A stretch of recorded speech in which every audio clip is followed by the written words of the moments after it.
Star Wars has been in a tailspin, and there's only one bright spot. That bright spot is 2 seasons of the series Andor, and it's the best Star Wars has been in a long time for one very simple reason. It's the first Star Wars product since George Lucas's departure that knows who the galaxy far, far away's true villain is. The true villain of Star Wars, the one consistent face of evil across the entire franchise, has not been and should never be Palpatine or the dark side of the Force. It's definitely not Anakin or Snoke or Adam Driver in a Vader tribute mask. It's probably not Luke Skywalker, though if he drinks too much blue milk and gets cranky enough, then you never know. The true villain of Star Wars is, and always has been, government bureaucracy. I'm Drew Deitch for Giant Freakin' Robot, and I've been kidnapped and strapped to a chair where I'm being forced to read this crazy and probably wrong narration written by Giant Freakin' Robot's owner against my wishes. Stick around to the end and find out if I escape. The Death Star in the first movie was the ultimate representation of bureaucracy as true evil. That superweapon is the final form of what happens when vast numbers of sycophantic bureaucrats strip the wealth of those under their control and use it to construct massive, impractical, totally flawed weapons of war.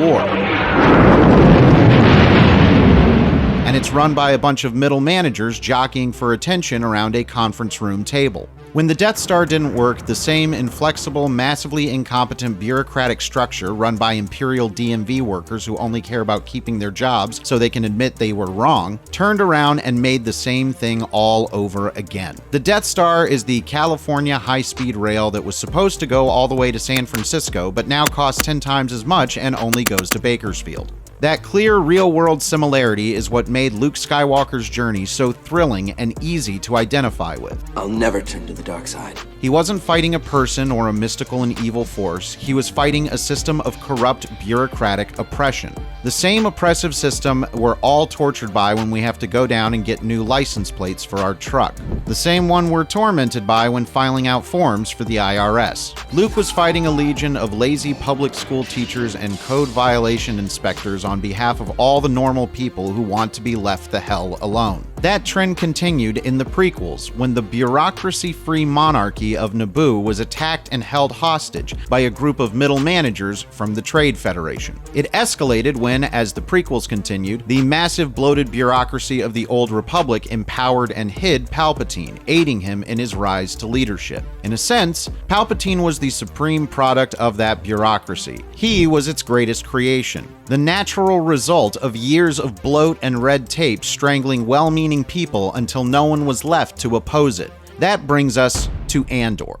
As mentioned at the outset, the best of the recent Star Wars series is Andor, specifically because it makes that bloated bureaucracy show's villain. Andor is about guys in cubicles and meetings planning the destruction of innocents. They do it not because they love evil, but because that's how they get paid. Andor Season 1 followed multiple facets of crushing bureaucracy. In a multiple episode arc, it explores the Imperial justice system, a system so drowned in red tape and bureaucratic disinterest that it's more focused on making a profit for the middle managers turned judges and prison wardens who run it than on doing anything like actual justice. If you've had any run-ins with the justice system in the real world, you've probably spent those episodes screaming yes and pointing at the television as it accurately portrayed the way it exists solely to service itself. Even the show's bad guys, trapped in the Imperial bureaucratic nightmare, felt sympathetic in the face of bureaucratic challenges. They too were lost in a series of cubicles and endless meetings, places where everyone only looks out for themselves and has no interest in doing the actual work of government. If you're an adult who has ever tried to get health insurance or helped an elderly parent deal with Social Security, then everything you saw on screen was an accurate sci-fi representation of your reality. Andor Season 2 picks up right where Season 1 left off, with a bunch of middle managers in a conference room casually planning to wipe out a planet in order to complete a bloated public works project so they can earn promotions. It continues by dipping into the controversial topic of immigration by introducing corrupt Imperial bureaucrats who show up on a planet to do a head count and take what they can under the table. And that's why Andor is the only new Star Wars that works. The J.J. Abrams movies failed because they became obsessed with Palpatine and the Skywalkers. Shows like The Acolyte get lost in the backstabbing religion of the Jedi. The Mandalorian fell apart because it became obsessed with Katie Sackhoff's royal destiny and supported the corrupt bureaucracy of the New Republic instead of fighting it.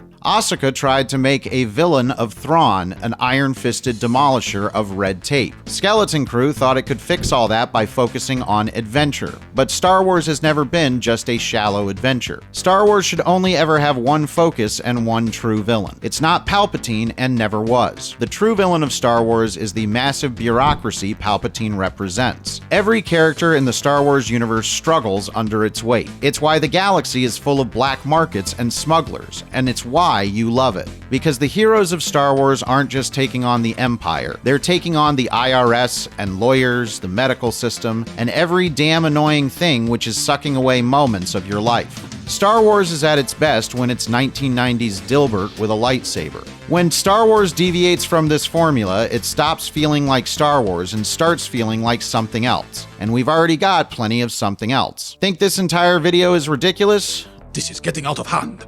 Join me in yelling at Josh in the comments. If you'd like to see me tied to a chair and reading more crazy theories against my will in the future, like and subscribe to this video. Until next time, this has been Giant Freakin' Robot.